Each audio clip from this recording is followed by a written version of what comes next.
They wrote the songs, they built the sound. Then America handed the crown to someone else and tried to make you forget their names. Mama, you beat your daughter me. 10 women, 10 stolen moments. One video that finally sets the record straight. Before we start, I need to warn you. If you leave this video without hitting subscribe, these 10 queens are going to haunt your algorithm forever, showing up in your recommended feed at 3 a.m. until you finally give in. Save yourself the suspense. Hit subscribe now, turn on the bell, and let's bring these women the recognition history owes them.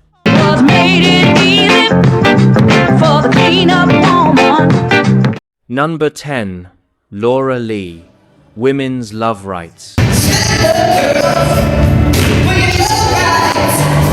Laura Lee Newton grew up singing gospel in the Meditation Singers, the kind of choir that trained voices for church, not for scandal. But by 1971, she'd traded hymns for something Detroit radio had never heard from a woman before, a demand.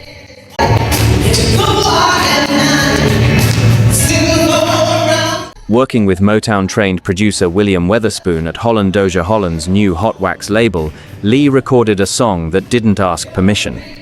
It told women exactly what they were owed, and it did it over a groove built for the dance floor, not the pulpit. Women's Love Rights landed right as the women's liberation movement was hitting mainstream headlines, and it caught fire because it wasn't polite about it.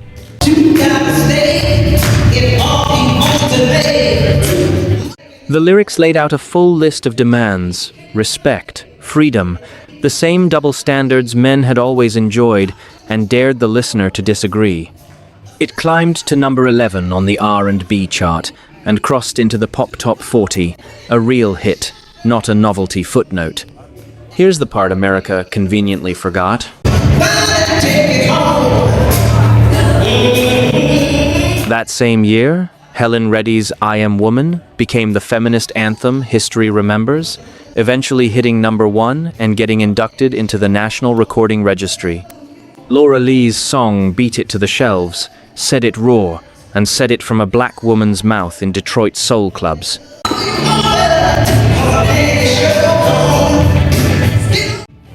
But polished pop radio had a much easier time canonizing Reddy's version of feminism than Lee's.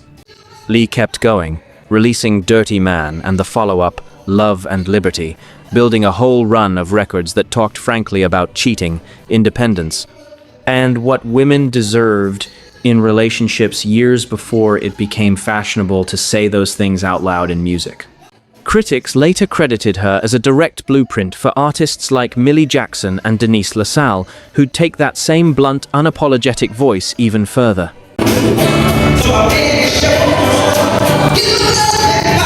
And yet, when people trace the story of feminist anthems in American music, Laura Lee rarely gets the footnote she's earned. Her record still exists, still streams, still sounds just as sharp over 50 years later. It's not a myth, it's not lost media, it's just been quietly skipped over, which is exactly why it's opening our list. Number 9. Peggy Scott Adams, Bill.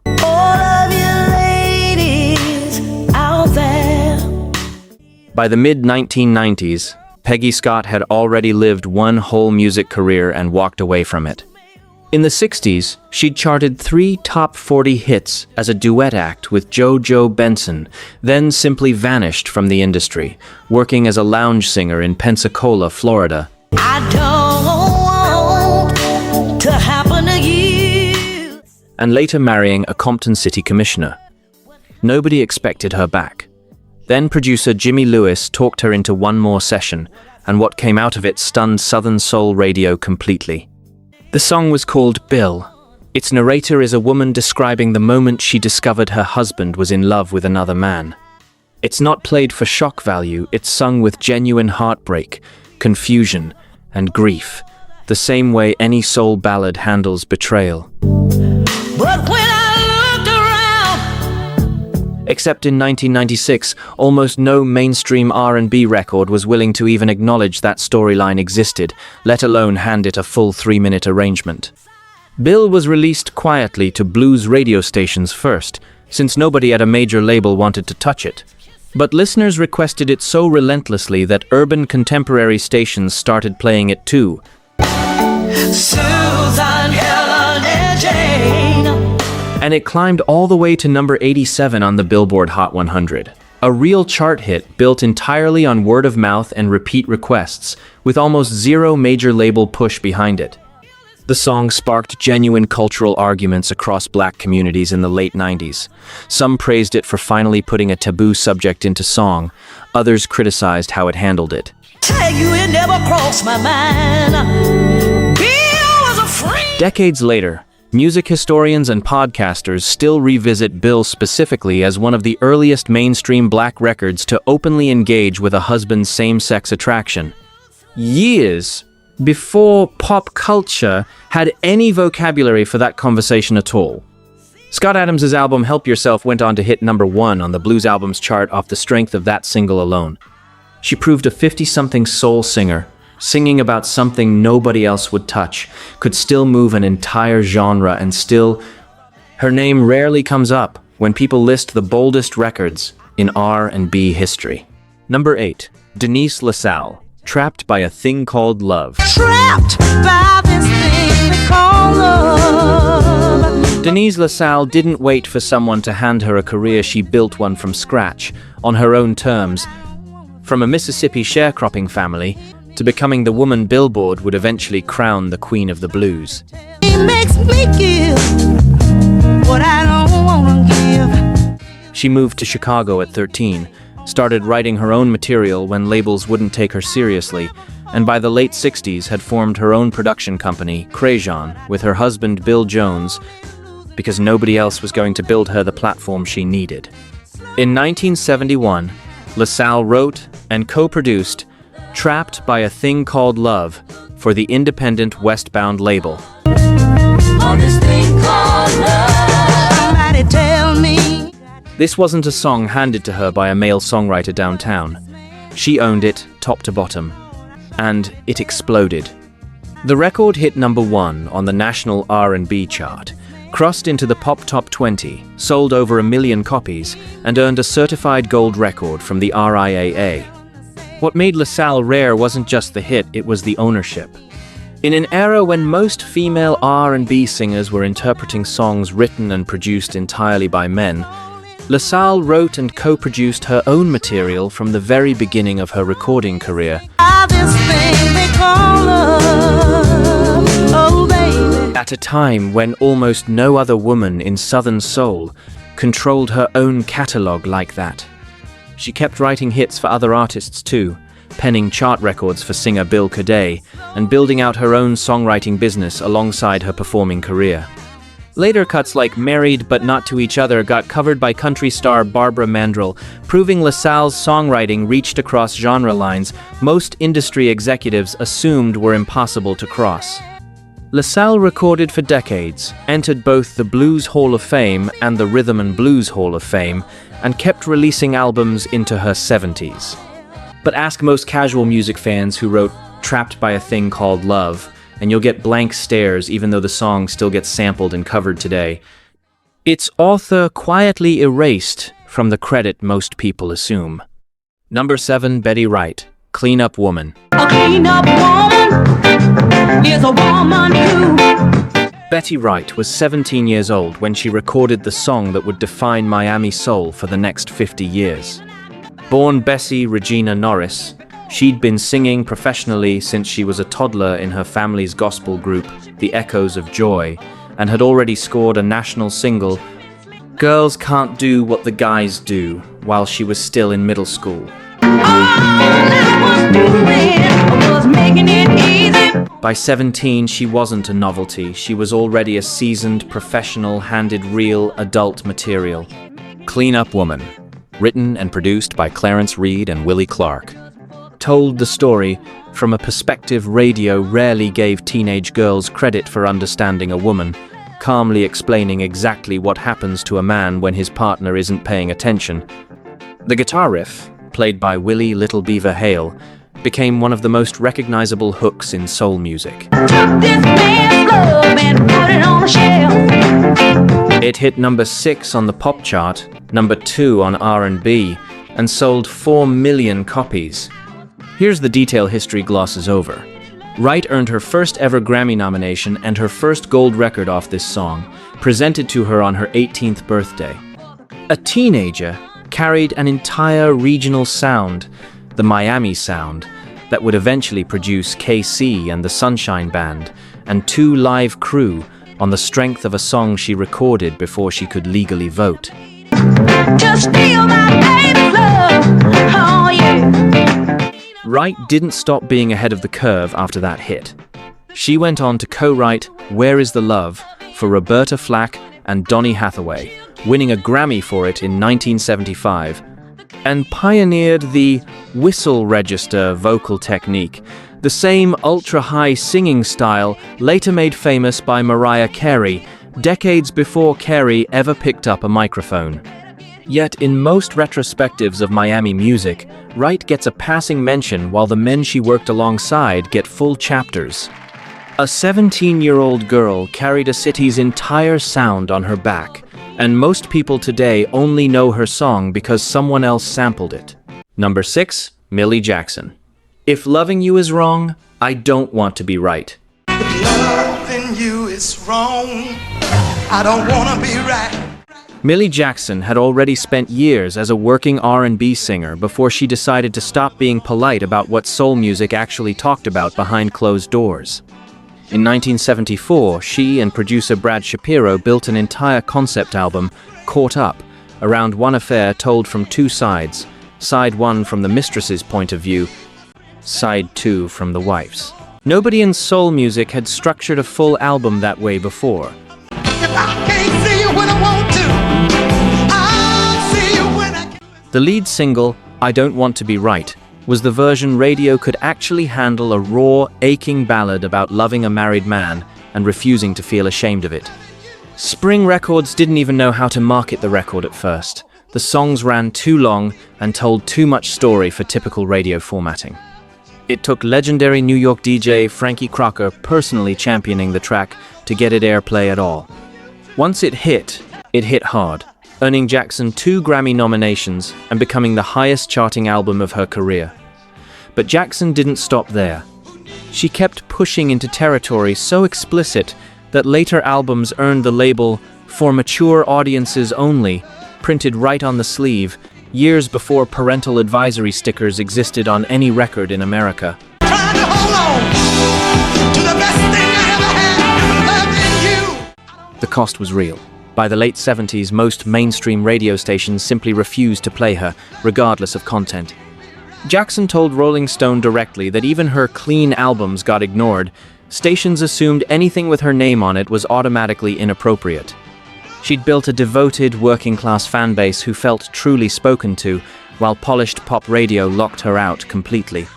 Today, critics openly call Jackson a direct blueprint for artists like Lil' Kim, Cardi B, and Megan Thee Stallion, women who built careers being explicit and unbothered about it. Trying to hold on to the best thing I ever had. But Millie Jackson did it first, on Wax, in 1974, and mostly without the institutional credit those later stars would eventually receive. Number 5. LaVern Baker, Tweedlee D. LaVern Baker had already reinvented herself twice by the time she signed to Atlantic Records. In 1953, she'd performed as Little Miss Sharecropper, then briefly as B. Baker, before finally recording under her own name. In late 1954, she cut a playful Latin-tinged single called Tweedlee D.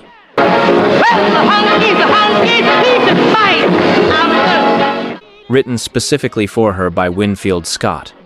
It climbed to number 4 on the R&B chart and cracked the Pop Top 15, a real hit, earned the hard way, on an independent label with limited reach. Then Mercury Records had white pop singer Georgia Gibbs record a note-for-note cover, same arrangement, same phrasing, same musicians in some accounts, and released it through Mercury's far bigger distribution network. Gibbs's version shot to number 1 on the pop charts.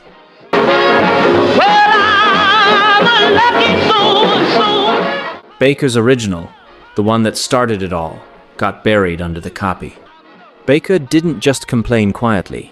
She filed a lawsuit against Gibbs and Mercury seeking $250,000 in damages, arguing the cover was a wholesale theft of her arrangement and vocal style. The case got thrown out. 1950s copyright law only protected sheet music, not sound recordings or performance style, so Gibbs's imitation was, legally speaking, untouchable.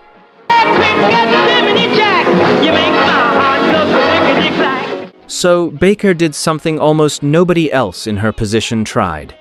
She petitioned the United States Congress directly, asking lawmakers to classify note-for-note cover versions as copyright violations. It went nowhere.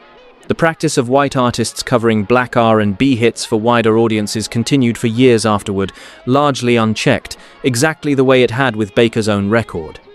Baker kept charting anyway, landing hits like Jim Dandy and I Cried a Tear, and was eventually inducted into the Rock and Roll Hall of Fame in 1991. But Tweedlee D remains a case study in exactly how the system worked against black women in the 50s. Write the song, cut the hit, watch someone else get the number one, and have zero legal recourse when you tried to fight back.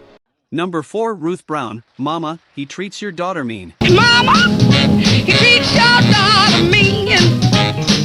Ruth Brown sold so many records for Atlantic in the early 1950s that the label earned the nickname, The House That Ruth Built, a direct nod to her string of chart toppers carrying the entire company financially in its fragile early years.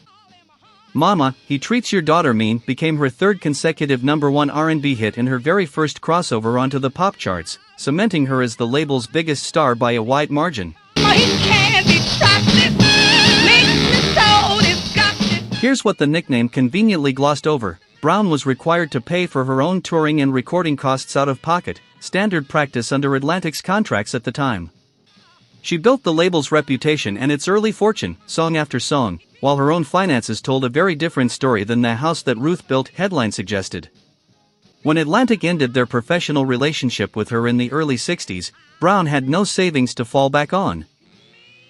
She spent the next decade and a half working low-paying jobs, driving a bus, cleaning houses, raising two sons largely on her own, while the label she'd propped up moved forward with new stars and left her recordings to fade into obscurity. Brown didn't accept that quietly, either. Decades later, she fought publicly and relentlessly for the royalties she and other early R&B artists were owed, a battle that directly led to the creation of the Rhythm and Blues Foundation, an organization built specifically to recover unpaid royalties for pioneering black musicians from her era. She eventually got her flowers, a Tony Award for the Broadway revue Black and Blue, a Grammy, a role in John Waters' Hairspray, an induction into the Rock and Roll Hall of Fame in 1993. Number 3, Sister Rosetta Tharpe, Strange Things Happening Every Day. There are strange things happening every day. Long before Elvis, before Chuck Berry, before anyone had coined the term rock and roll, there was a gospel singer from Cotton Plant, Arkansas, plugging an electric guitar into a genre that had never heard one. Sister Rosetta Tharpe had been playing guitar since childhood, touring with her preacher mother, and by 1938 she was performing at the Cotton Club and recording gospel songs for Decca with an unmistakably secular, blues-drenched swagger underneath the spiritual lyrics. Every day. In 1944, working with boogie-woogie pianist Sammy Price, Tharpe recorded Strange Things Happening Every Day.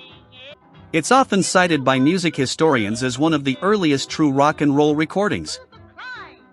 Full stop, not gospel that sounds like rock, but an actual foundational text of the genre. It cracked Billboard's Race Records Top 10, a genuinely rare feat for a gospel record at the time. The backlash came from both directions at once.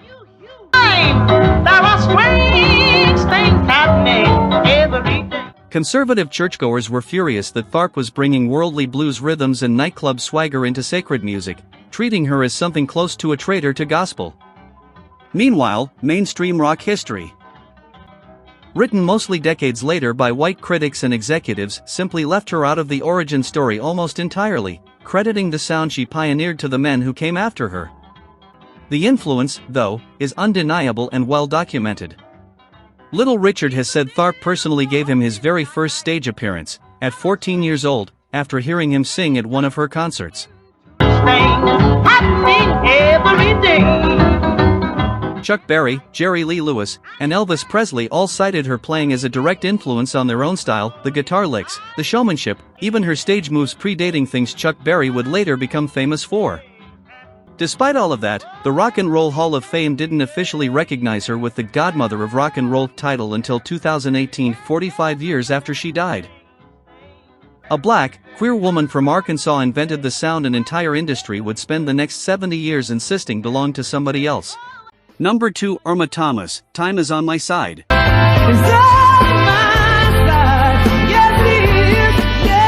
Irma Thomas had already earned the title Soul Queen of New Orleans by 1964, a nickname built on genuine vocal power, not marketing. That year, she recorded a song called Time Is On My Side, written by Jerry Ragavoy under a pseudonym, with lyrics finished by songwriter Jimmy Norman literally minutes before she walked into the studio.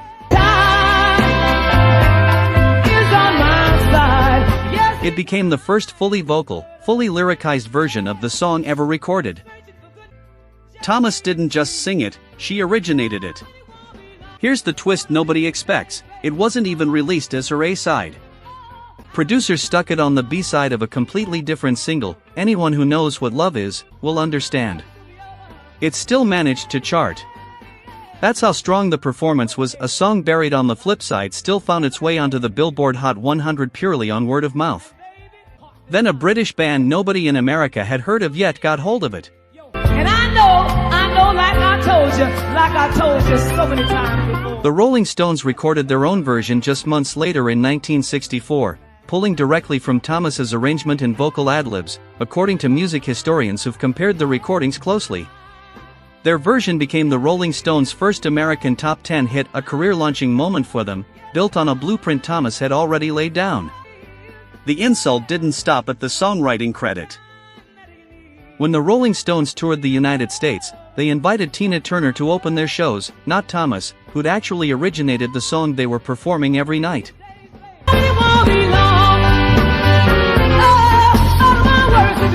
Thomas later said plainly she believed it came down to image. Turner's stage persona read as more rock to the band than her own. She was so discouraged by the whole ordeal that she stopped performing the song live entirely until 1992. The reconciliation came late but genuinely. In 2024, 60 years after her original recording, Mick Jagger himself joined Thomas on stage at the New Orleans Jazz and Heritage Festival to duet the song together. Number 1, Big Mama Thornton, Hound Dog.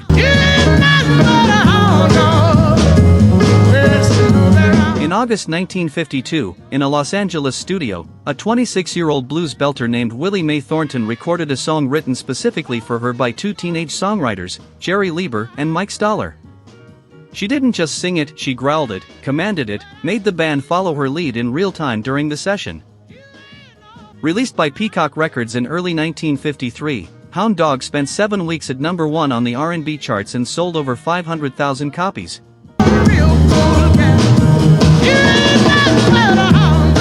3 years later, Elvis Presley recorded his own version, based not directly on Thornton's record, but on a cover by Freddie Bell and the Bellboys, which had already softened the song's raw, sexually confrontational edge.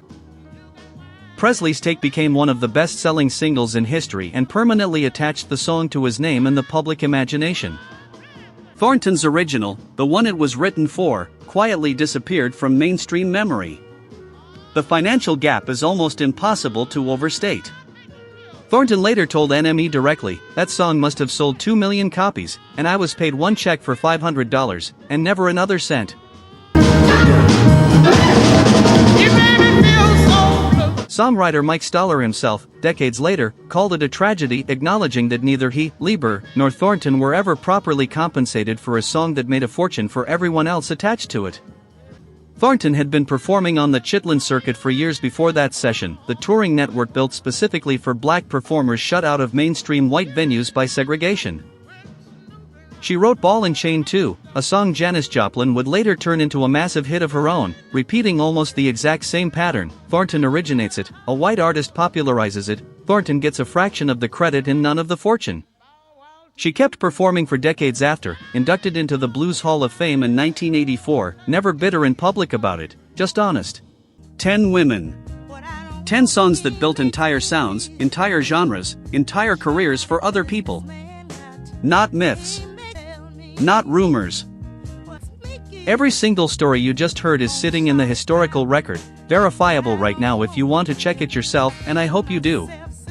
If this opened your eyes even a little, do these women one favor, hit like, drop a comment with the name that hit you hardest, and subscribe so the next forgotten queen doesn't stay forgotten either. I'll see you in the next one.